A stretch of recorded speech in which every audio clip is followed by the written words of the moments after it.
Greetings, I'm Keith Klein, the host of the VentureFizz podcast, where I interview the most fascinating people in the tech scene. This is episode 412, and today's guest is Leonard, CEO and co-founder of VoiceRun. Is voice finally having its moment?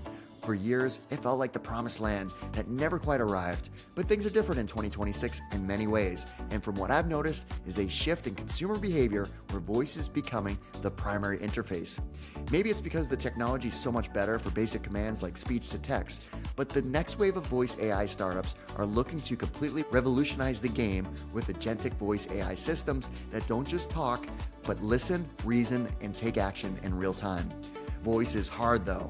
So a lot goes into building a platform that truly does voice right. And if you don't get it right, whatever app or platform you're building will fail. That's exactly the gap that Nick and his team are bridging. VoiceRun is a developer-first platform for enterprise voice agents. Unlike the low-code visual tools that often break under the weight of complex business logic, VoiceRun offers a code-first foundry that gives developers the control they need to build secure, reliable, and scalable voice infrastructure. The company recently announced a $5.5 million seed round of funding led by Flybridge with participation from RRE Ventures and Link Ventures. In this episode of our podcast, we cover lots of great topics, like Nick's perspective on the strategic decision for AI startups to build broad platforms versus niche industry solutions, his journey from Muncie, Indiana to being a track athlete at MIT and competing in the decathlon, getting a start working on F-135 Joint Strike Fighters at Pratt & Whitney, and the lessons learned from his previous startup and leadership roles at Jobcase and Posh Technologies, the background story of how he and his co-founder, Derek Kanija, landed on a developer-first platform for building enterprise voice agents, why they intentionally chose not to put AI in the company name or branding, what truly makes a great product manager, and so much more. Okay, quick side note, is your company hiring? If the answer is yes, then what are you doing to build up your company's employment brand? If you don't have a content strategy, then it is highly likely that you're just flying under the radar. The good news is that we can help. A subscription to VentureFizz includes a content playbook for sharing all the details on your company, people, and culture. We leverage all formats of storytelling to include video, podcasting, employee profiles, and more. Reach out to info@venturefizz.com to get all the details. All right, without further ado, here's my interview with Nick. Nick, thanks so much for joining us. Hey, Keith. Thanks for having me. I'm excited to talk to you because we've got a lot to cover with your current company, recent round of funding, lots of stuff that you guys are up to with VoiceRun. But to kick things off, I wanted to talk about a topic that I'm sure lots of entrepreneurs are trying to figure out. The platform shift to AI, there's lots of directions you could go. Maybe you're a domain-specific type of person that could go deep into an industry, but then there's the horizontal approach instead. So there's kind of two approaches to it, and we're going to talk about your company and your approach, but I just thought it'd be good to give advice to other entrepreneurs that are trying to figure this out. Do I go deep domain industry, or do I go broad, more horizontal? Yeah, I think it's a good question. And if you're just trying to start a company, there's a lot of pressure right now to go do vertical stuff. And I think there's lots of good reasons. And I would think about what are you verticalizing and what should you get from an infrastructure play. And so what I mean by that is like one obvious example is like workflows that are operating on top of models. Like workflows should be custom to the vertical almost always. Like the same workflow that's going to treat, like help a health clinic is not going to be the same workflow that's going to help Taco Bell, right? So workflows should definitely be verticalized. The models end up in this interesting place where like sometimes you might want to verticalize, sometimes you might not, right? So for example, for like a speech to text model, like the right speech to text model that's going to understand what someone's saying at a drive-through in that type of ambient environment might be very different than one that's going to be listening in a doctor's office. And so that's a place where, hey, you can verticalize the model and do some fine-tuning or even custom model training that might be valuable. And then there's this third category. I talked about the infrastructure. And once you start thinking about like the infrastructure and tooling, obviously I'm a voice expert. That's what I know best. But when you start thinking about like, how are we getting this data around the planet to where it needs to be in these like low latency environments, oftentimes that's a place where I would say you don't want to have to do that, right? Like either you should be the horizontal platform that's allowing other people to do it, or you want to be the vertical company that owns these workflows and owns these, maybe verticalized models. And so that's how I think about like, what do make sure your stack is appropriate for what you're trying to do. And so I don't know, broadly, if I was saying, hey, you want to be horizontal or vertical, I'd say depends on what part of the technology you're working on. That's great feedback. All right, let's rewind the clock. So where'd you grow up? What were you like as a child? Ooh, what was I like as a child? Probably depends on the perspective. My mother was in town with my children, and she was helping out recently, so she would have been your guest that you should have had for that one. But I grew up in Muncie, Indiana. Most people don't know Muncie, but it is between Indianapolis and Fort Wayne. It's a small factory town, or maybe was a small factory town. Now it's just a small town. Ball State University is there. So if you want some Okay. action, that's what we call the action from the Everybody Mid-American Conference. everybody loves some action on like a Tuesday night, right? Tuesday night ESPN Ball State football. versus Bowling Green, that's there's some great stuff. That's where I grew up, right? And so we were a sports obsessed town. People worked hard, a lot of good people. People didn't know much about MIT. That's probably the next thing you're gonna ask me. He's like, all right, so then you went to MIT afterwards. Right. I'd say that was something we didn't know anything about, right? Like when I was applying to college, I was people considered me like the smart kid in my school, which is, pros and cons to that. But I presumed I was going to Purdue because that's where that's where like smart engineering math kids went from Indiana. And then Great school too. awesome school, boiler up, Yeah. hammer down. I'm all about it. But then I happened to like miracle got into MIT, and then that entirely changed my life. And so, yeah, I'm just like a small town kid. We love sports. I was like a decent athlete, but a great academic in high school. Those flipped when I went to college. What do you think was the your entry point to MIT? Like how do you think that acceptance actually happened? Yeah, I mean, it's kind of maybe unusual now looking back. So I was actually part of there's some like different government programs in that happen across the US. So there's like one called like Boys State, Girls State, which is like mock government at the state level.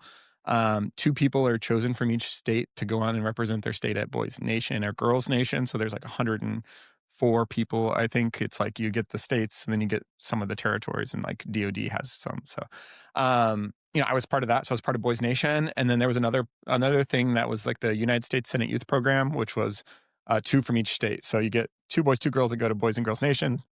United States Senate Youth Program, you get um, just two students from each state.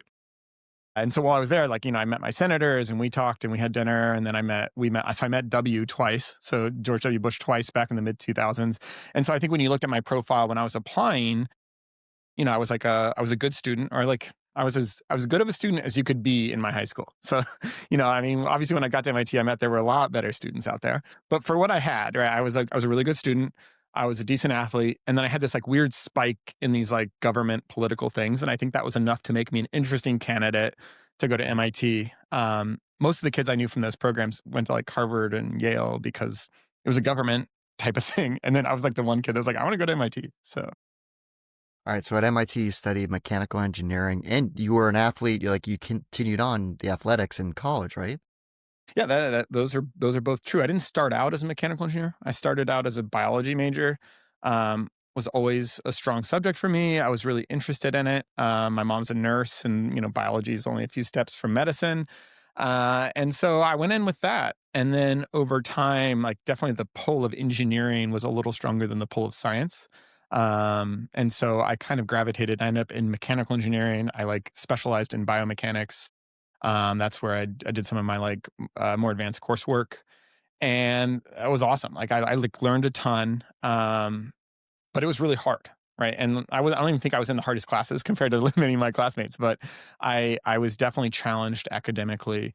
And so then, in addition to the academics, yeah, I ran track at MIT. Did that for 4 years. I was the captain of the indoor and outdoor teams, one of a few captains, and that was almost like it was a place where everything made sense, right? When academically you're always struggling to make sense of things. Like track was a place where, you work hard, you get faster, you lift hard, you get stronger, right? You do these things and there's kind of an expected outcome.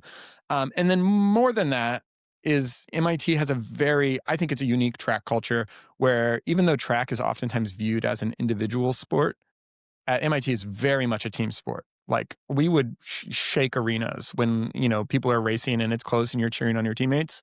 I would almost draw it akin to like if you watch like World Championship athletics, it's oftentimes individuals, and then suddenly when they go to the Olympics and they're representing their country, it becomes a team sport. for us, it was always a team sport. And so it was a great outlet. Like while I was being challenged academically and I was working really hard there, like track was the place where I was being challenged, physically and mentally, but I knew the path. I knew what we had to do. And it was an awesome place to kind of totally shut down and turn off the academics while you're, running into the wind. What would you compete in? Which races? I was a 400-meter hurdle specialist, which is now one of the most like competitive events basically since the Tokyo Olympics. I mean, it's been on, so that's been awesome. You're like ooh, and everyone does that. Yeah. Everyone has this reaction. 400 is hard. Never mind throw hurdles at it. Yeah, I think I 100% disagree. The 400 and the 400 hurdles are hard, but relative to each other, I find the 400 a lot harder than the 400 hurdles because, like, okay, physically challenging, sure, but like the battle is up here. And in the 400 hurdles, you're not racing 400 meters. You're racing to the next hurdle and the next hurdle and the next hurdle. And the next thing you know, you're dying and you're like, okay, I've got 2 hurdles to go. Versus the 400, you're just running. You're just running as fast as you can. And you're just like, oh my God, I've Full-on got 250 meters to go. So I actually found the 400 hurdles better. And then I did, this is probably I imagine this will get into some of my views on like current work, but I actually was a decathlete. And so in some ways I was like a master of none, but I could do a little bit of everything around the track and in the fields. Pole vault? Pole vault. In high school, I was a hurdler and pole vaulter. And so You were. when I showed up in college saying like, I already know how to pole vault and hurdle, they were like, oh buddy, you're going to do multi. You've already got the hard ones.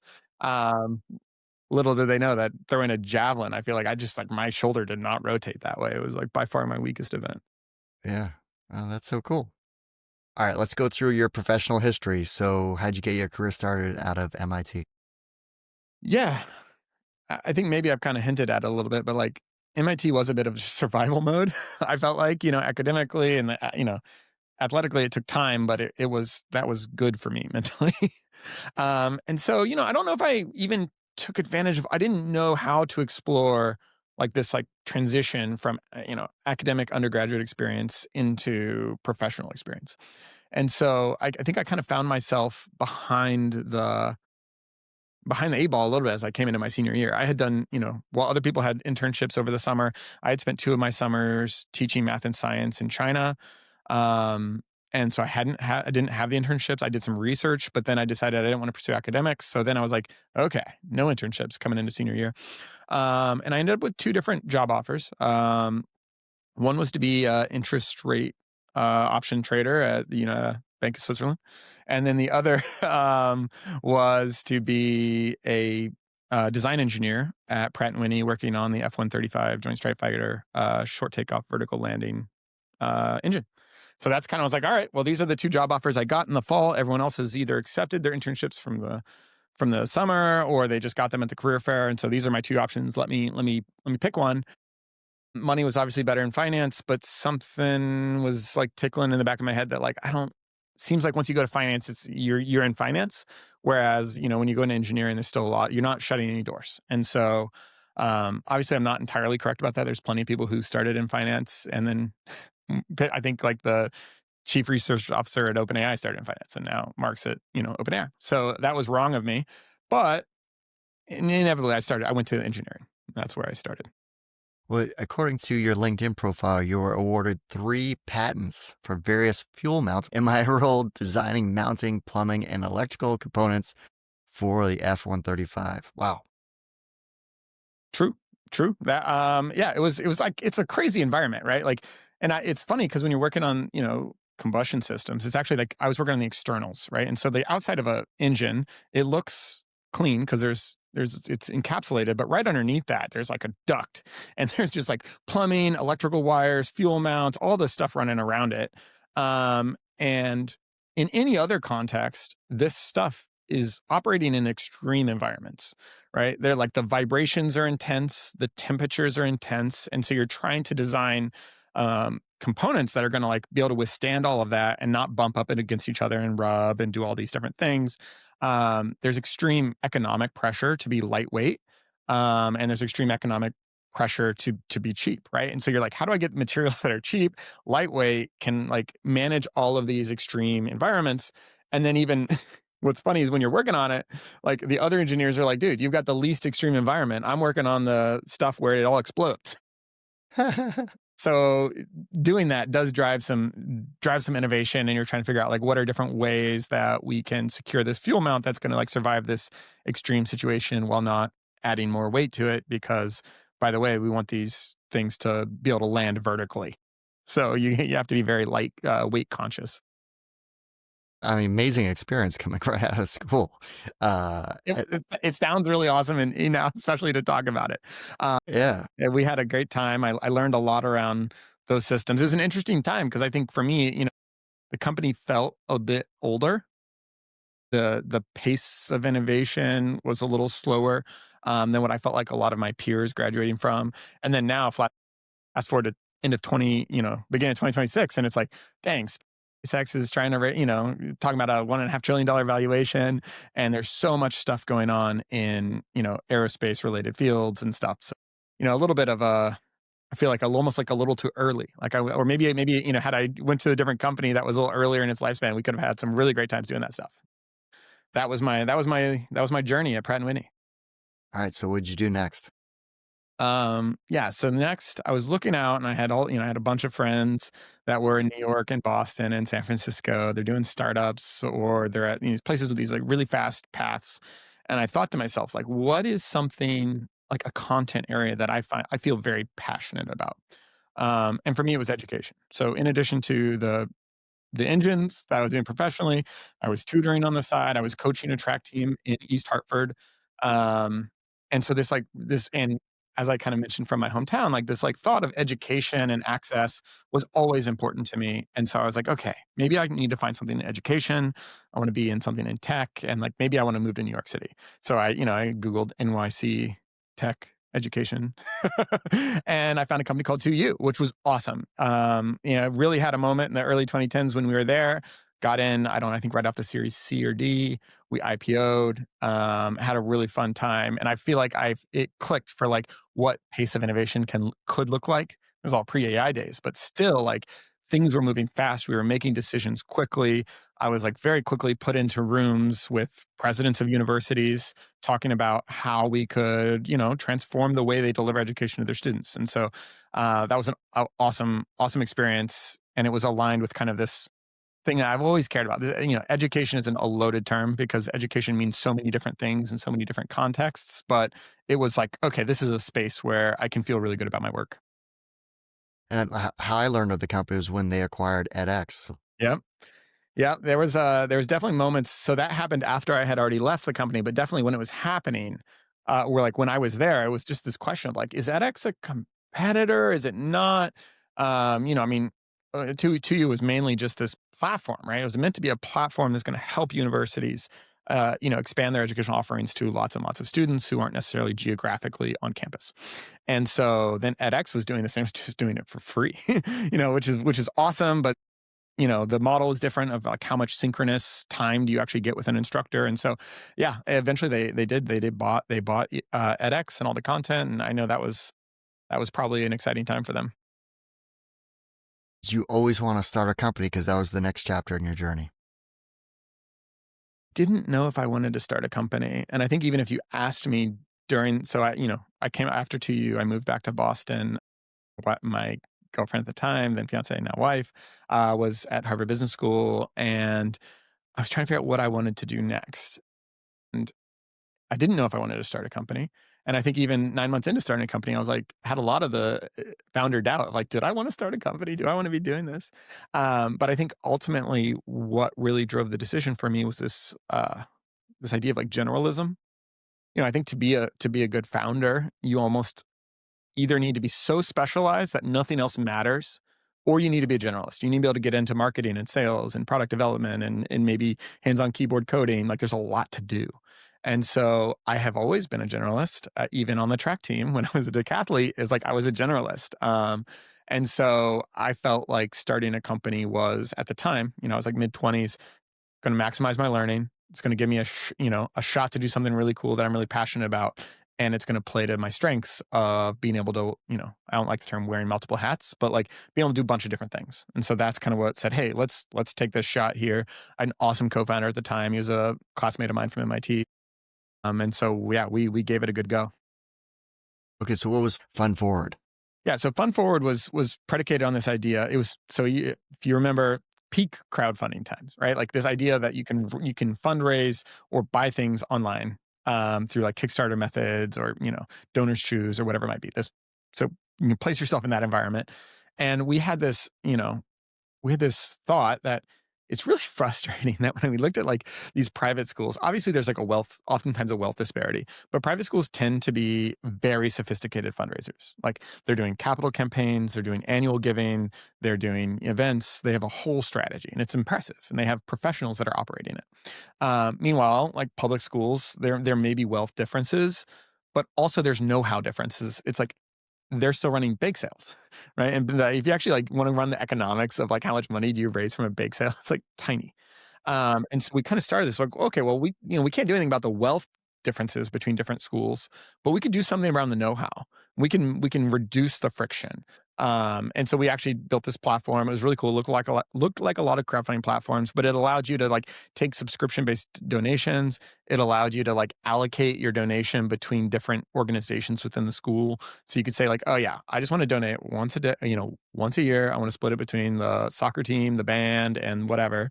And then we'd automatically collect those payments and provide them out. This is kind of where we started. We did end up helping a school on the Midwest do a major capital campaign. So that was kind of that was the genesis of the idea. So how far along did you take the company and Yep. what happened Yeah. from there? Yeah. So we ended up helping different education organizations raise, I think in aggregate, a few hundreds of thousands of dollars. We operated pretty thin margins, and so never got to a point where like, okay, we're gonna be able to like pay ourselves nice, competitive salaries. We were like weren't sure if we wanted to fundraise. We were trying to really validate, like we knew the need was there, and then the thing that we had to validate that we never cracked was distribution, right?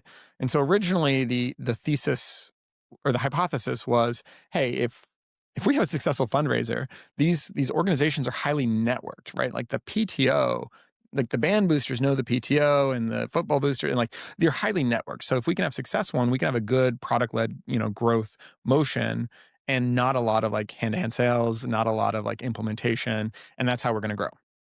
And so we built, and I think when we went to go validate that, that's not right.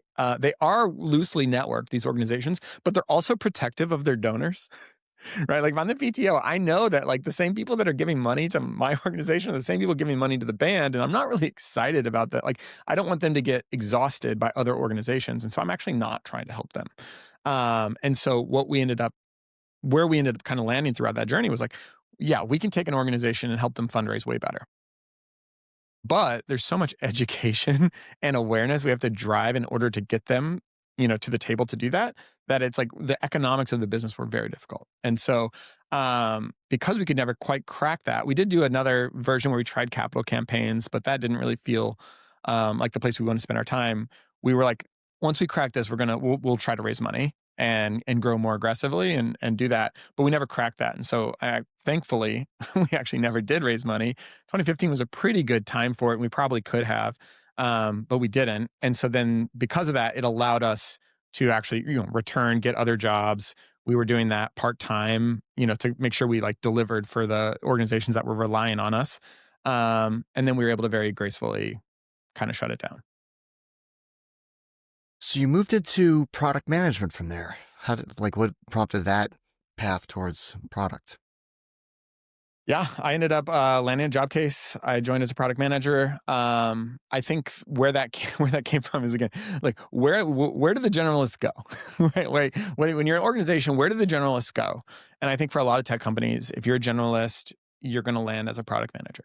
I think that's because like really great product managers can land all across the org a little bit in terms of like who they can collaborate with, where they can operate. And so I was a journalist. I was really passionate about education, which part of that at its core is to me around access, And so then landed a company like Jobcase that was working on frontline workforce, and had this need for a product manager who could kind of be highly technical and analytical on the data front. That was a very strong data organization, but also could could do the UX and really empathize with the user and try to like mesh these two. It was a great role for me. Perfect for a place to land. Now, if my memory is correct, job case was like LinkedIn for blue collar workers. Is that a That was safe an way? early press release for sure. Yeah, I think the idea was like, LinkedIn, obviously, it's an impressive product. I think, especially back then, it was really novel. Like, how do I network to all these people? Oh, I can like see content from Keith. I don't actually know Keith, but I'm like discovering people that are useful to me professionally. Obviously, nowadays, it's still great, but there's some like engagement baiting, I feel like, a lot, and I think a lot of people are frustrated by it. But back then, it was like, man, that was awesome. But it was only for like top 20% of the workforce in terms of like the blue collar to white collars, spectrum, which isn't really a fun spectrum. I don't love that. But 80% of people are basically left out, right? That it doesn't help them. And it makes sense because LinkedIn is like at its core rooted around this concept of like, who do you know and who do they know, right? It's like these existing professional relationships. But it's kind of interesting. It's like, on the other hand, say, if you're working at a big box store, maybe like a Walmart, and you're like, okay, I can be, I have this opportunity to be the weekend shift manager. I don't know what that's like. I've seen them, like some maybe mine, it kind of annoys me, or I want to apply to that job. Like, there's information out there about this role. I want that information, but I don't know anyone that's done it. Yet at the same time, in the past year, there's probably been like 8,000 people who know exactly what you want to know. And so the idea was like, okay, the concept of your professional network, and your second degree connections, third degree connections works really well for kind of a lot of white collar professional development. But for frontline workers, it's actually not as useful. And so what could be useful? And so we spent a lot of time thinking about like discovery and connections and how can we do that. And so that was what Jobcase was all about when I was there.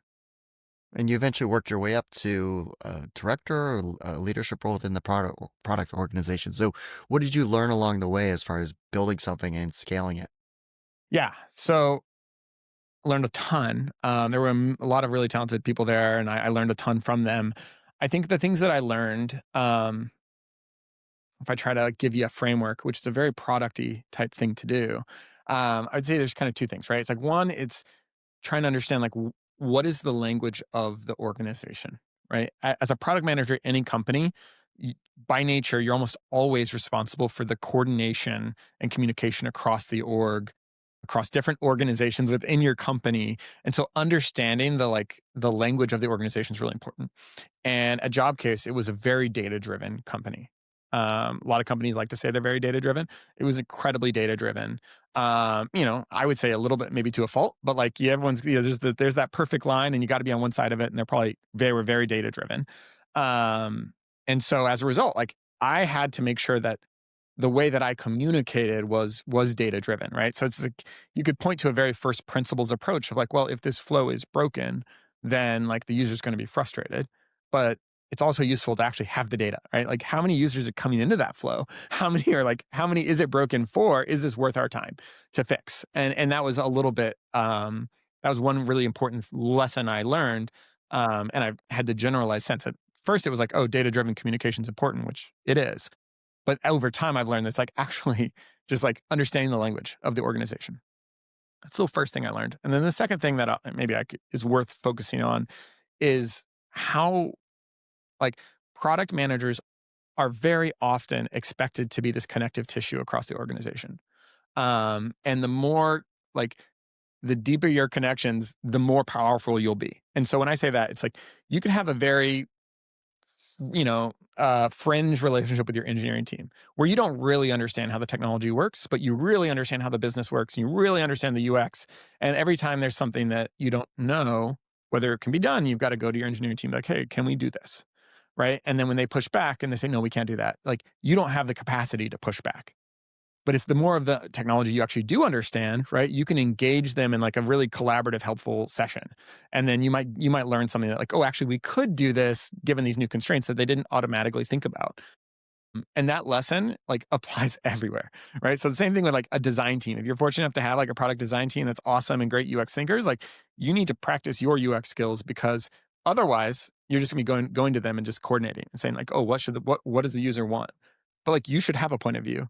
And the same thing with the business, right? Like if you're gonna own the revenue number or be accountable to the revenue number, you can't just be going to the sales team saying, "Hey, can we sell this?" Right? Like you have to go in with a point of view. And so all that, I think oftentimes the product managers that frustrate the org are the ones that are just like urgently like yelling like I need help, I need help, I need help, but they can't engage in one of those kind of sectors. And so the thing that I learned a lot at Jobcase, and I think what maybe explained some of my upward trajectory there, was like being able to really dig in with the engineers or the UX team or the business to really understand like what are we solving for, and when they tell me their point of view, being able to engage with them and like you know in a healthy way, debate them and challenge them, and vice versa. Yeah, I would recommend that to anyone who wants to be a good product manager. It's like there's no amount of deep you can as deep as you can go on all of those is good. You will be better for it. What I think is fascinating about your career, maybe this goes back to your roots as an athlete. You did all the 10 different events. It's you didn't just stick in one lane like we talked about Pratt and Whitney. You're designing aircraft engines, right? And then director of content at 2U, and now product job case. And then your next role, you're leading product. I mean, sorry, you're leading people, right? So it's a more operations type of role. So how did that transition happen at Posh Technologies? Yeah. I had this theory, which I'm going to admit here that I don't think it ages well. But when I was working on Fun Forward and I was living on the Harvard Business School campus, I noticed that like 20-30% of the students there were like, they wanted to go get a product management job. That was their goal. And I went through the thought exercise that like 10 years before that, in like 2005, none of them wanted to be a product manager. It wasn't really a known thing. And so I kind of was thinking like, what's the next thing? And one of the things one of the ways I got there was thinking through like, why do product managers exist? And like initially when a company's founded, the CEO or the CTO is usually playing that role of like, what should our product be? And then over time, as they scale, they need people to take things away from them, right? Or to give them leverage. And the product manager is responsible for doing that. And they're still highly strategic, but they're going to help drive like, what should the product be? And I started thinking to myself, like, well, why do oftentimes the people organizations don't always end up like that? And so my thinking was a lot of people organizations end up and I'm not saying all of them. There are some amazingly, incredibly high strategy organizations out there, but I think a lot of them end up in a spot where they end up as order takers. Hey, we need to go recruit these people, but like, who's responsible for thinking through all of the strategy, right? And I think a lot of the HR orgs or people orgs end up frustrated because they don't feel like they are given the ability to go think through all of this. And then the CEO often, ends up frustrated because they don't feel like they've got the right strategic leader. And there's some actually really awesome companies in Boston that's not true about, where the people leaders are incredibly strategic. But when I looked at the whole, I didn't see that. But I thought, hey, I think 10 years from now, 12 years from now, you're going to see HBS grads who want to go be strategic talent partners, and they want to go. It's kind of the product manager, the highly strategic version on a talent org. And so I thought I was getting out in front of this, and I was going to go do that at an early stage startup. I didn't want to start all the way at the beginning as a associate recruiter or talent coordinator. I was like a little farther along in my career than I wanted to go do that. And so I was like, all right, I'm going to need to find a startup where I bring so much else to the table that they're willing to give me this role. I knew the founding team at Posh. They're awesome. They're like really capable technologists. And so they were willing to be like, yeah, okay, cool. You bring all that other stuff, and like, sure, you can also do this too. And that's so true. Like I think of Christina Luconi and Katie Burke, who Christina led, chief people officer at Rapid7. Katie was at HubSpot. She's elsewhere now. But, those organizations, the culture, the people were such a key part of the success of those companies. And, oh, by the way, they both scaled to IPO and have done fantastic. So any entrepreneurs out there listening, any HR people function needs to be strategic. If it is just tactical, administrative, you are going to not fail, but not really achieve the success that you could. This is my rant. Totally. Let's keep ranting. Like Wayfair too. Kate is awesome. I mean, she came over from Bain Capital, went in IR, and then led people, and now she's, doing a lot in that organization. I don't think there's a title that can explain everything she's doing. That's a good point. Yeah, 100%. Strategic HR leaders, strategic people leaders are so important. I think I started that rant by saying, hey, I was wrong about this. And I still think that's true. Strategic leaders are so important, but the way in which I've been surprised is how much you can get done with small teams now, right?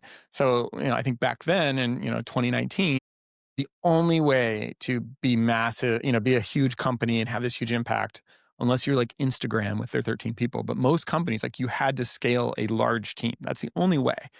And I think that's changing now with AI. And so that was the way in which I think I let off saying like, oh, this maybe was a bad take at the time. I still think if you're scaling a large team, you need an incredibly strategic people leader, but I don't think you have to scale a large team anymore. And so that's kind of a new wrinkle that's been added here in the 20s. I agree, and I'm seeing it with the native AI companies. Their seed is definitely getting them to a point where once they raise maybe the A or definitely the B, it's like, okay, now go to market. We need to start really accelerating the growth, where their growth trajectory as far as headcount is very minimal than what it used to be as far as, what the lens of VentureFizz sees. Exactly. Exactly. All right, let's talk about what you're up to now. What is VoiceRun? Awesome. Thank you. Yeah, I'm excited to tell you about VoiceRun. We founded VoiceRun, my co-founder Derek and I, about a year and a half ago.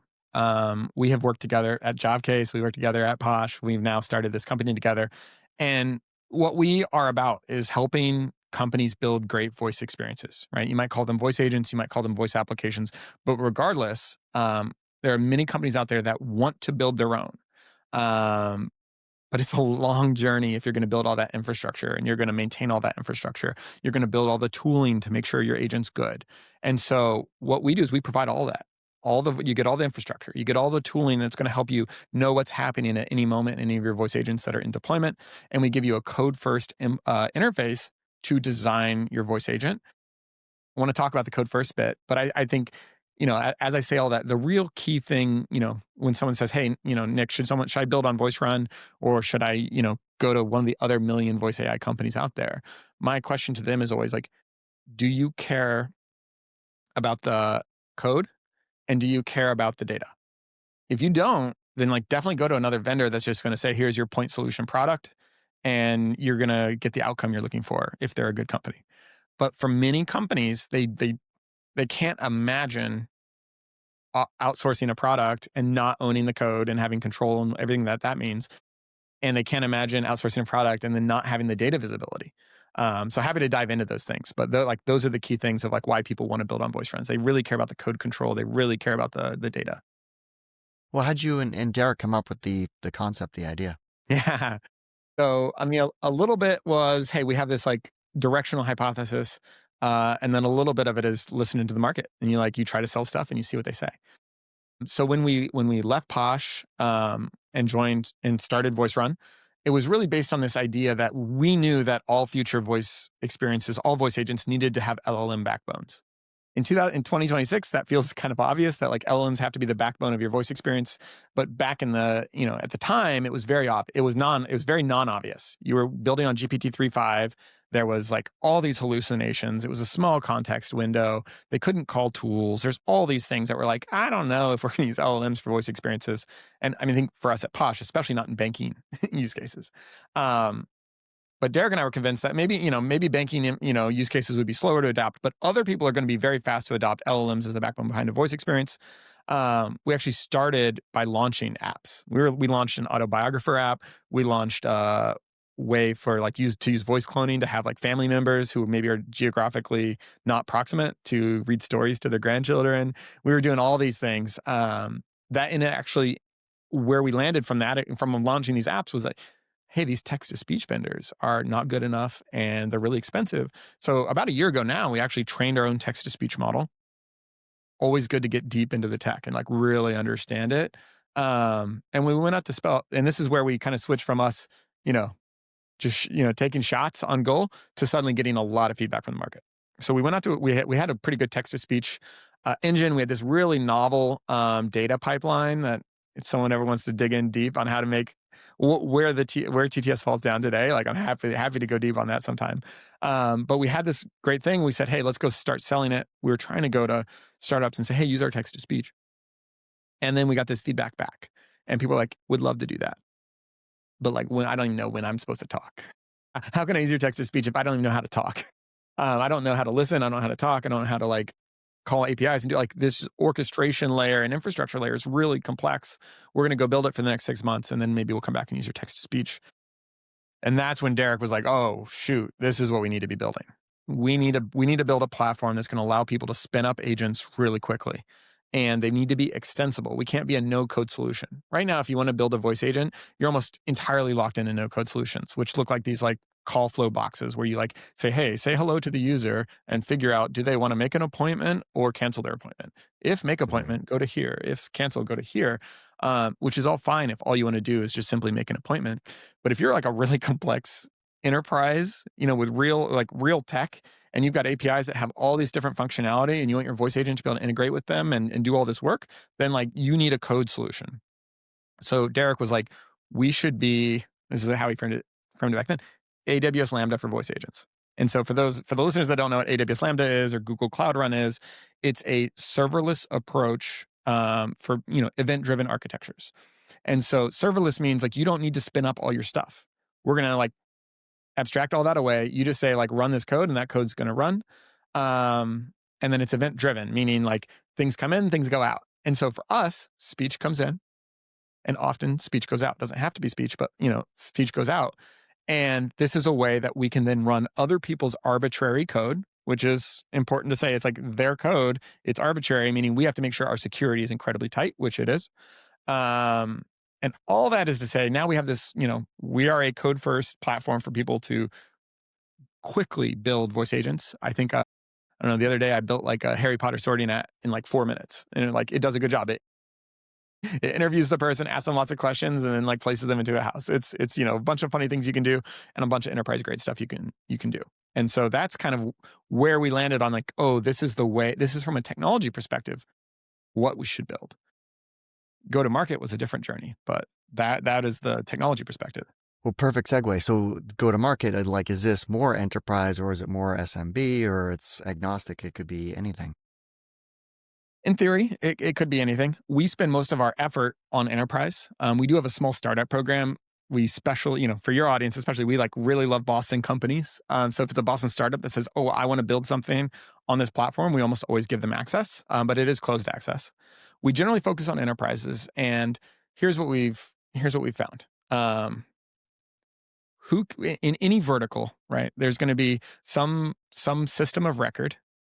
So you can think about in like fitness studios, like someone actually controls the bookings. Like they're like, oh, these are the classes, these are the slots. You could think about it in like restaurants. There's something similar. There's like, this is the food that can be ordered. This is the food that is ordered.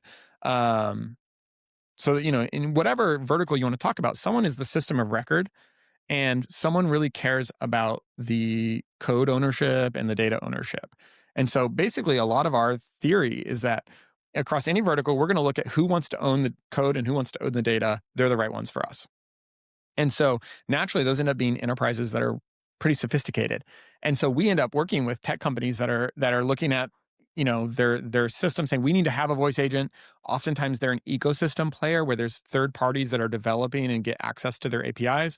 And they're saying, oh, like, what are we doing here? We're letting these third parties build what is a core experience, right? So you can imagine like table management. There's a bunch of startups that are building like phone agents for restaurants. It'll take your reservation request and manage it.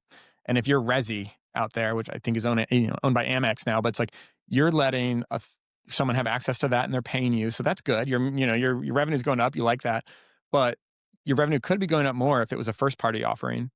And even more scary than like not capturing all the revenue is you don't know what's happening, right? Like, I call a restaurant, I make a reservation, it goes through the Resi system, but there's some third party company that like managed that call flow, that designed that voice agent. If you're Resi, this is like the first time in your existence where a reservation is happening and you don't know what happened. You don't know if it's on the web, all the clicks.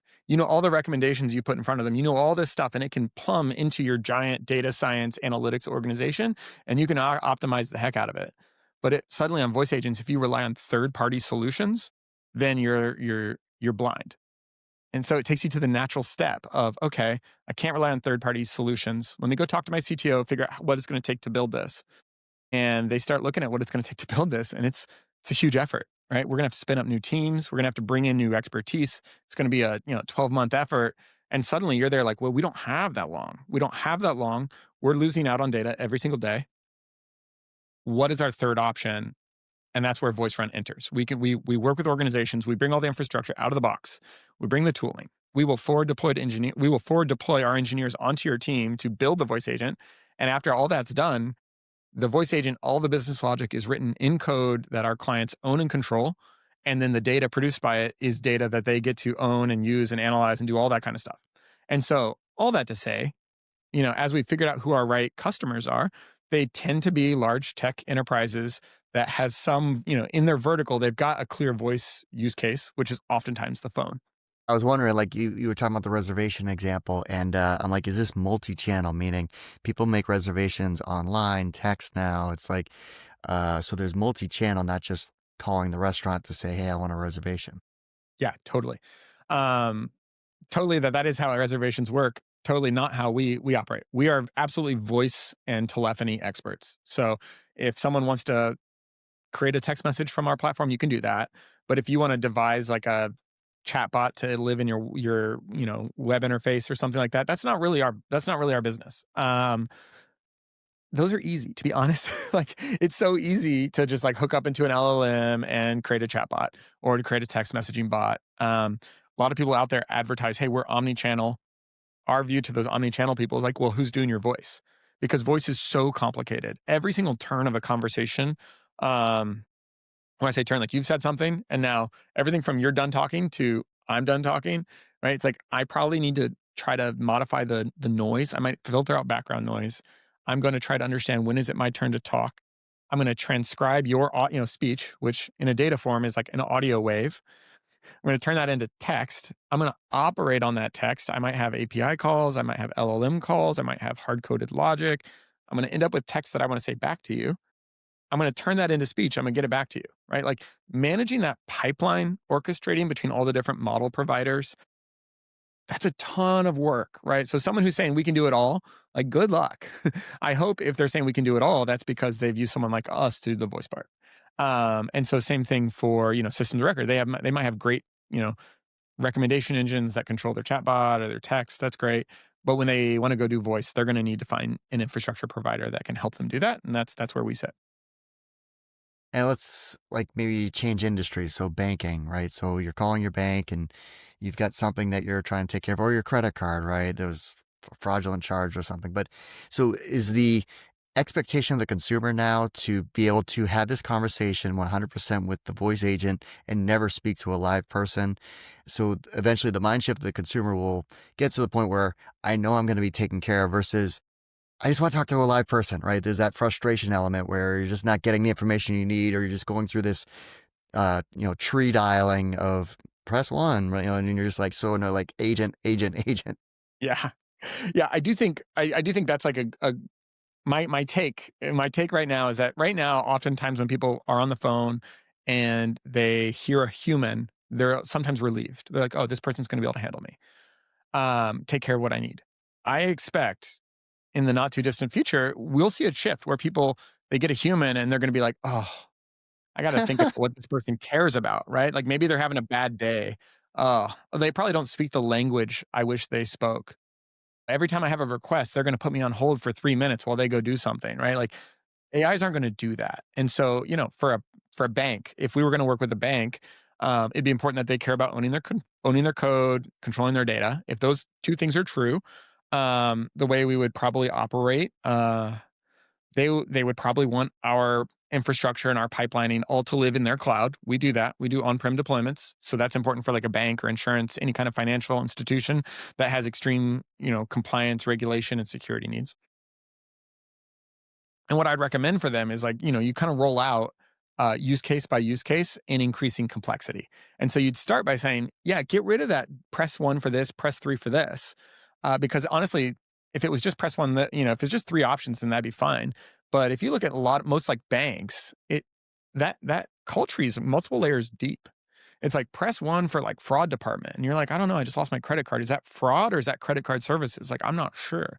And so first of all, clear that out. First thing, that's the easiest one. You don't have to integrate into your core, like capital C, capital O, capital R, capital E, core banking software, where all the like financial data is stored, you can just get that there and then just be running these transfers. So you can at least get rid of that IVR menu immediately. And then you can kind of go system by system. And right, you're going to say, okay, well, where's the biggest need and what's the easiest integrations, right? And so you might say, oh, actually, credit card, fraud is actually where we need to act the fastest. If someone says, hey, I lost my credit card, we want to lock that credit card immediately. And the cost of being wrong, which honestly, these systems can be designed so they're not wrong very often. But if someone accidentally locks their credit card, that's not the end of the world. Right? What the end of the world is like they said, I need to lock my credit card. And you didn't lock it, and now someone's burning expenses on their account, right? So you can kind of go use case by use case, and then eventually, yeah, you want to be integrated into, um, the core. You want to be able to help people check their checking account, move money, pay loans, do that type of stuff, and then eventually, and this is the key thing, I think, as you're making like a technical strategy over the next multiple years, a big AI strategy and transformation, is you want to think about what other systems are you working on and are they going to plug in, right? So you might have an AI provider somewhere else, or maybe you're doing it in house that's saying, we're going to use AI to do better than credit scores, right? So like credit scores today is how, oftentimes the major filter behind whether you're going to get a credit card or not. There's obviously much more sophisticated algorithms that we could run that are going to be a lot better at determining whether someone's likely, to not be able to make their payments. And so say you have this like new system you're building. We don't do that. But so, you have this new system you're building. Someday you want that to be integrated in your voice agent. And your voice agent isn't going to make those decisions, but your voice agent is going to be talking to the person. They want a new credit card. They apply for this one. And it's going to say, okay, 1 second while I see if you're qualified. And it's going to reach out to this separate system. The same way that your human in a call center is going to be typing into the system the data, right? Their like payment history, whatever it might be, and seeing if they're eligible.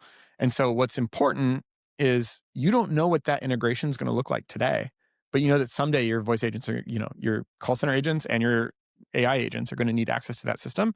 And that's another reason why we're code first. Because if I need a no code solution that can anticipate what you're going to need years from now, it's like, good luck. That's really hard. But if it's code first, I know that I'll be able to add that in. And so that was a long answer to like, how will you think about a bank? But I would think about it that, the users are going to want AI someday because it's always available, no hold times, speaks any language. It will be, it isn't today, but it will be faster in responding. And if there's anything we've learned from the way that humans operate, it's that like we get used to fast and then we get annoyed by slow. It's like why Google won was because it returned results in like 0.2 seconds instead of 0.7 seconds. And you wouldn't think half a second's going to be a big deal, but ended up being a really big deal. And so I think we'll see the same thing in voice. So someday you're going to call and it's going to be like, it's going to be, I'm going to answer. I'm going to be like, I'm working here now. And you're going to be like, dang it, I got to talk to Nick. Who knows if he's having a good day. All right. So where's the business today? Like, are like funding, like go to market? Like, where are you in market? Yeah. So we are recently funded by Flybridge Capital. They led our seed round. RRE and Link Ventures also joined. Super excited to have all three of them. We are an East Coast company, so to have like the best of the East Coast backing us is just awesome. Can't imagine having better partners. We're a relatively small team. I hinted at this earlier when we talked about AI native teams that don't need to be big. We're 6 employees. Almost everyone's technical, right? And that's the nature of building a great infrastructure company. And then from a go-to-market perspective, we've got a handful of customers in the US. We also have some launching in Singapore and Australia and Hong Kong. Again, that's the same model where I kind of mentioned. It's like we're going to build for a customer that already has distribution, that needs a great voice agent and wants to own the code and the data. And so that's we have a client in Asia Pacific that is going to be rolling out in a whole bunch of different countries there in a restaurant use case. We also have multiple customers in insurance, right, that are doing a variety of different things from like, lead qualification to general customer support. And then we've got interesting places to play, I think, in the call center space. There's a lot of competition in call centers and these AI transformations, but we're talking with a bunch of the big players there. Well, how are you going at like the actual sales component? Like, how is it founder-led sales, or like what's your strategy there? I sell. Yeah, we're very much founder-led sales. Basically, in every interaction that we're in today, we're punching well above our weight class in terms of like how much money we've raised. Like we've raised, $5.5 million, and the companies that we're talking to that are engaging most, they're like really engaging with us. We're talking straight to their C-suite, and we're talking hundreds of millions of revenue, if not billions of dollars of revenue. That's like the scale of the companies that we're talking about. Which I think 10 years ago is like kind of unheard of. Like companies at that scale, especially the C-suite, are not engaging with, you know, teams of six. But I think the need is really high. I think everyone's kind of understood that, like, if you have the six best people, you can build really world-class software. And so oftentimes what's happening is, we're kind of developing a brand now, which was surprising how fast this started to happen. But people are saying, hey, I need some voice expertise. How do I get in touch with Nick or Derek? We meet them, and it's very consultative. It's like, look, I'll tell you what I know, and if you understand your problems, and I can help accelerate what you know about voice AI and building these systems, for a lot of people, that we're going to be a natural answer for how they're going to do that. And if we're not, I'm going to either hear that from them, and that's going to inform our product development, or I'm going to help them get to something that is what they need, which I'm also very happy to do. I have a belief that, like, most companies are going to need someone like us eventually. Sometimes they're just in demo mode. There's like, I just want to spin up a demo. And I'm like, oh, there's a lot of companies. They're like little no code solutions. The companies might be bigger than us, but the product is a no code solution. Go build a demo. It's going to be great. And when you're ready to productionalize and, be extensible to like all the different use cases you want, like, well, I'll be the first person you call, because I was there to help you at the beginning. So, broadly, we have investors making intros. Our current clients are making intros. I'm always excited to talk to someone who just wants to learn. We talk to them, and then a good portion of those end up saying, hey, actually, now that I've learned, I understand your product. Let's talk about what that could look like. Are you rebranded from Prim AI to VoiceRun? And I wanted to understand your thought process there, because it's not VoiceRun AI. Yeah. Yeah. I've got a take. Like, you're trying too hard. Why is everyone trying so hard? It's like, uh, you don't have to say, hey, we're, AI. It's like, Open AI calls themselves AI, but it's not even like open comma AI. It's Open AI. Anthropic doesn't call themselves AI. I think the only people that are calling themselves AI company are they're really trying to let you know that they're an AI company. And, like, frankly, like, if it's that hard to convince someone, what's going on? Um, anyway, we called ourselves an AI company for a long time, because that felt like the default thing to do.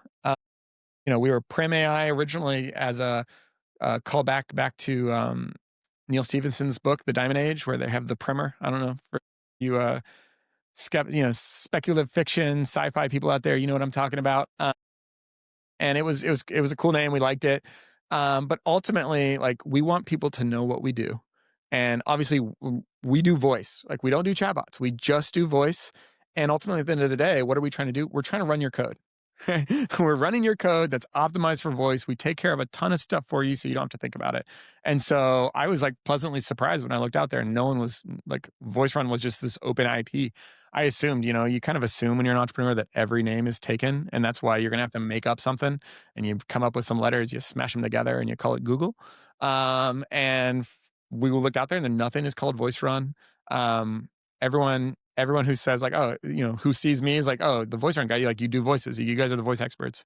One of the guys we work in this collaborative space with lots of startups, and one of them was like, oh, you're the voice guys. I'm like, yeah, that's what we do. We're the voice guys. So yeah, that's how the name came to be. All right. Now, what is surprising, just being the Boston historian that I am, there's a lot of history in the voice, like speech recognition market in Boston. Like, it's actually pretty deep. Like, origin of Siri, I think, was Boston based. Yep. That's true. That's true. I think Like also it was Nuance. MIT too. Nuance. Nuance is huge. Yeah, they helped build Siri. Like, Yeah, if my memory's correct, I'd have to I think fact there's check something that. like that, because I think that one of the people that worked on Siri had an affiliation with MIT, and actually the Posh founders, when I was there, had worked with one of the founders of Siri. So, like, yeah, I mean, a lot of this, voice tech. Nuance is obviously huge. Had that large exit to Microsoft. A lot of voice stuff started here. But it's crazy. I think we'll look back and be like, wow, those were the earliest days. Like, we're right now, like, I think voice AI is taking off. Yeah, I think totally. 2025 was kind of a false takeoff. You see a lot of, like, good stuff, but, I think 2026, 2027, you're going to see it everywhere. Like Falingo was another company that exited. That was, the first version of, uh, you know, it was for Android, but it was, speech enabled, like when you're in your car, so that Hmm. you would be able to power, your radio and things like that. But it was, and that company exited. And there's so many others that I'm not even thinking of, but there's a whole deep, rich environment of these speech recognition technologies in Boston, which is cool. Yeah, very cool. Um, all right. So what makes a great product manager? You've had that role in the companies that you've been a part of. So like somebody, like you said, some HBS grads or MIT, they're like, I want to be a product manager, which isn't something that people thought of as a career path before. And you don't graduate with a product management degree. So like, what is a great product manager and how does someone land in one of those jobs? Yep. I find the most important things to be a great product manager is some form of either have to be incredibly curious or you have to be really willing to be uncomfortable, preferably both. And that's because I do think, to be a good product manager, you have to be digging into the content you don't know. This goes back a little bit to what I said earlier around like you have to be a generalist. Like if you're the most amazing engineer and then you become a product manager, which isn't uncommon, like you need to find a way to really understand the market. And you need to find a way to really understand like UX principles and design and do all of that. You need to find a way to really understand data science and analytics. And oftentimes it can be challenging when you go from being a domain expert in one of them to then being the generalist because like you're used to being the expert. Then you become the generalist and you have to come in with this humility and curiosity that like, I'm no longer the expert in these other things, these other domains where I'm no longer the expert. I'm the novice and I have to become not the expert, but I need to be close enough to the expert that I can have a really deep conversation with them and understand everything that's happening. And so if you're like a Harvard Business School grad and you're going to be a product manager, you need to understand you're going to come in with a lot of like strength probably in like the finance, go to market motion, marketing, all this element. But like you got to be able to dig in with the engineers. And especially now with all the AI tooling, like there's no excuse for you not to understand the code base. Like you need to get in there, you and Claude need to dig in and like understand it. And vice versa, if you're the engineer coming out, right? Or if you're the designer who's now going to be a product manager, it's like it's good to have the spike in wherever you came from, but you have to understand these other components.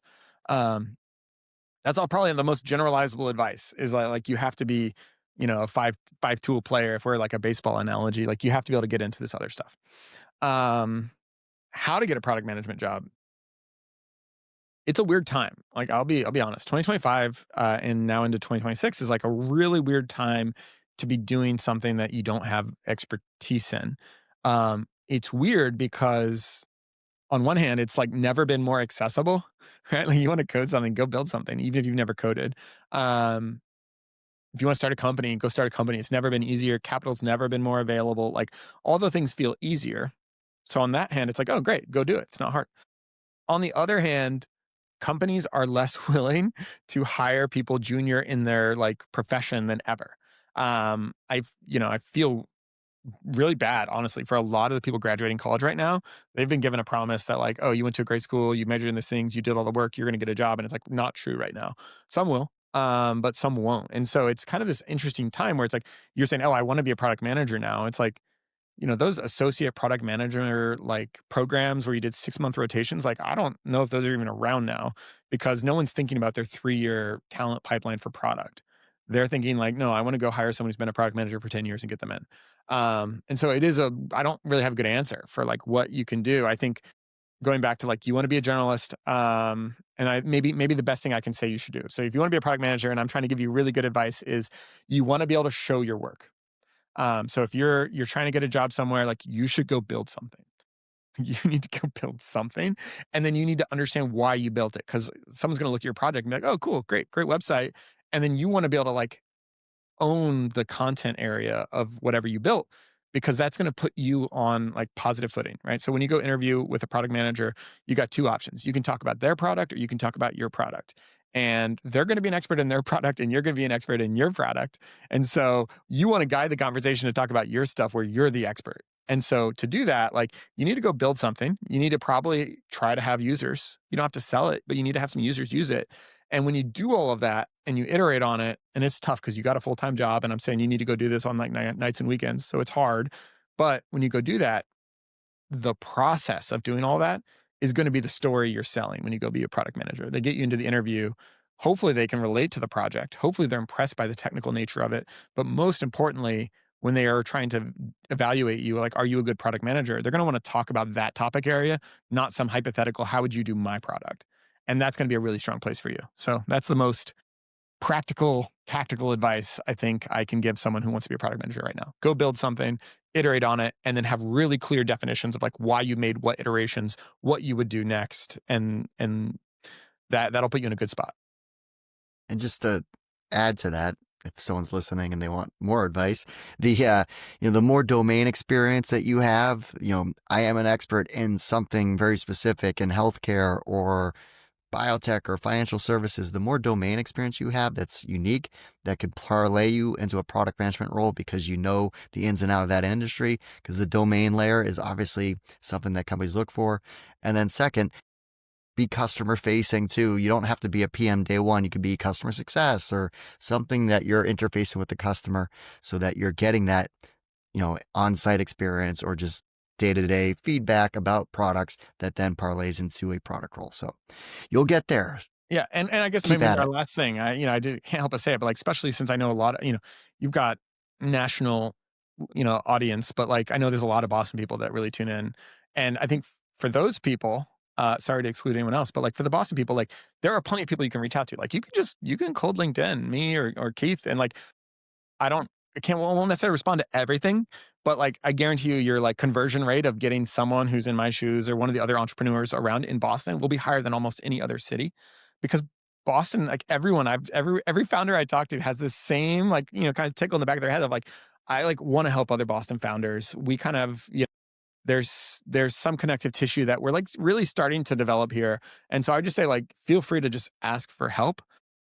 Oftentimes when you ask for advice, you get something you're looking for. That's true about customers, funding, everything. Just like ask for advice and you might get what you were actually looking for.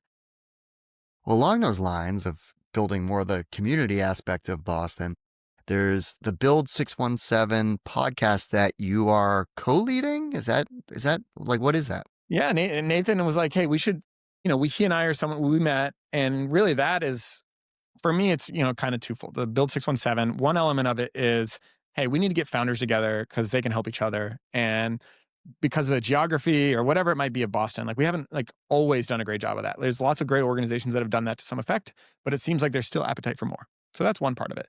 The podcast element of it, and what Nathan and I hope to talk about is like I think there's a world in which Boston could have been like the biggest venture ecosystem ever. We don't live in that world, and maybe there's things I don't understand that happened 20 or 30 years ago that like is why SF is, the Bay is what the Bay is, and Boston is still an awesome hub, but not quite. I think it's fair to say not the Bay. And so a little bit of that is an exploration of what are the what ifs, what could have went differently, what did happen. And so what we're actually going to be doing in that podcast is talking to some of like Boston's greatest tech founders and some of the what ifs, right? Like I would love for, someday if we get some traction, like Paul Graham made the call to be like, hey, we're running Y Combinator in Cambridge and SF. And then eventually it was like, let's just do it in SF from here on out, right? Like I would love to be able to like explore what those what ifs were. Because I think the more we as Boston understand that, the more we're prepared to like, learn from that going forward. Yeah, no, there's lots of what ifs, and there A lot of remains more what ifs. Okay, so top three apps you can't live without.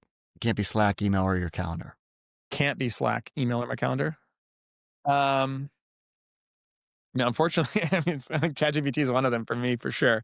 I'm like absolutely using ChatGPT as an AI thought partner in almost everything I do. It's like literally, I have it in browser and on the app. It's like why? I don't know because I need it that accessible. So that's definitely one. Um, two is two would probably. I mean, that's by far number one. Can't be Slack. Um, my next one. I mean, unfortunately, I mean, like I'm on X a lot. And X is like a weird place because, like, on one hand, like some of the suggestion creep is like a place I don't really want to be. It feels like there's this like it's like people talk about when you look over a cliff and you're staring into the void, and there's there's like a poll of like, why don't you jump? Right? It's like you're not quite as brave, but like I feel like being on X is like it's where I get all my information on like Yeah, the new. sports and stuff. Well, so I get sports, but it's also where I get like AI stuff. It's like you want to see the papers Yep. that are bubbling up. It's on X. Like you That's want what to I see heard. Yeah, like the AI community is deep on X. super deep. You want to see, you want to hear Yeah. what the newest thing Andre Karpathy has to say. It's like you don't, unless you're like getting coffee with him, you need to be on X. You want to see the newest like paper, the new way that like, I don't know, Minimax is like interleaving text and audio or whatever it might be, text and reasoning streams. Like you have to be on X. That's where that's where it's going to bubble up because you can't just go to the papers because there's too many coming out every day. So like I'm on X for the AI stuff. And then like there's this poll of like just the rot. Just like come watch people talk about the Indianapolis Colts and what's happening this season. And I'm like, I am interested. And I'm like, wait, no, wait. Get back over here. So that Politics. You want to talk yes, politics? yes, Reeling yes. you in. You're like, it's less nuanced than you think, Nick. Just get Come engaged. on, just Right? a little bit, little bit. Yeah, exactly. It's like I'm not trying to, I'm not trying to do a side quest. So, yeah, X is definitely one of them. It's actually productive, but it can easily be unproductive. And I think LinkedIn is probably the same way, right? Like a lot of our clients, they are on LinkedIn, right? For for whatever reason they're there, and people engage. Right? People are interested in voice. People want to talk to me about it. I have a responsibility to the company and our investors to be where the people are to talk about it. And so I am on LinkedIn. I try to bring like a more snarky, real tone to it. Like I'm not just trying to post like a friend asked me how to build great voice AI last week, and then like going into like, let me tell you what I want you to tell. No, I'm not just like you're gonna hear my real voice. I'm gonna comment. I'm gonna be snarky. Maybe people won't like it, but yeah. So those are probably my three. Unfortunately, two of them are social media, which makes me really rethink my decisions. But Hey, how about a book or podcast for entrepreneurs? man, I've got a hot take. Yeah, you ready? I like aspiring entrepreneurs, myself included, right? Like one of the most important things is being a capable writer. Like you need to be a capable writer, which is really challenging because now we've got these AIs that are amazing writers, but amazing in the same ways. So maybe you can get them to prompt, but I do think there's something about writing that helps you articulate original thoughts. And I think when you start writing versus when you end writing, even if it's just a paragraph, like your thought is different at the end. And so the process is really important and can't just be outsourced to an agent. So with that, like, sure, you can get a lot of great ideas from reading books. You can get a lot of ideas from listening on podcasts or having conversations. So like I wouldn't think of your books or your podcasts as your place to get ideas, but books are the place where you get the ability to write. And so this is my take. You should go read for fun. Like, I don't care what it is. It can be like trashy fantasy rom-com. If that's what you like, do it. I think I had this like thought in my early 20s that like I needed to go read the Power of Habit or like, Thinking Fast and Thinking Slow because I needed these like great concepts in my head so I could be a great entrepreneur. But the reality was is I was a very poor writer. I was a decent speaker and I was a poor writer. And when you're a poor writer, like you're often a poor thinker. And that's a problem when it comes to being an entrepreneur. And so like pick whatever genre you like. I read a ton of fantasy. I read a ton of sci-fi. I mean like a lot. And it's how I go to sleep. And I think my writing's gotten a lot better just from reps, not of like understanding what, the best business book is, but rather just like however Brandon Sanderson writes is like, I like it. People have a view of him. I like it. So I read it and then I'm a better writer just from like osmosis. That's my take. I love it. I love it. That's good feedback. All right, what do you like to do for fun outside of work? You have your family. Obviously, you're busy with that, but outside of being an entrepreneur and family, whatever little time's left. Well, you're asking an Indiana boy what he likes to do. I'm playing basketball. Of course. I'm balling as much as I can. We used to be like 6 times a week in my 20s. Now it's like once to twice a week. I'm in this like very avid Cambridge basketball group. We have like ref games, which is funny because I didn't even play in high school. But just so people know that like not playing in high school as an Indiana equivalent is like playing in high school out in Massachusetts. Yeah, I'm gonna make enemies here. Uh, and so it's funny because I didn't even like my last ref game would have been like in 8th grade, and then now I'm playing them like once a week. But it's awesome. I mean, I think basketball is like such a special sport because it just like it transcends so much like socioeconomic and cultural stuff. And at the end of the day, like if you go on the court and you can hoop, you can be there with anybody. And I just like love that component of it. Also keeps me relatively fit. A lot of lateral motion. That's good. I've got a 4.5-year-old I'm chasing around a lot. So like anything I could do to try to stay in shape with her is great. I run a little bit recreationally too. And obviously I mentioned I read a lot, but yeah, no, basketball is like, that's, I like in another world when we're like, post, post labor world when when everyone just does what they want, I'm going to be the world's 12,432nd best basketball player, and I'm going to work really hard to get. Well, I'm rooting for you to get there. Appreciate Well, it. Nick, thanks so much for taking the time to walk us through your background story. Obviously, all the great work you and your team are up to at VoiceRun. Wishing you lots of success there, and obviously all the great advice. Awesome. Thank you so much for having me.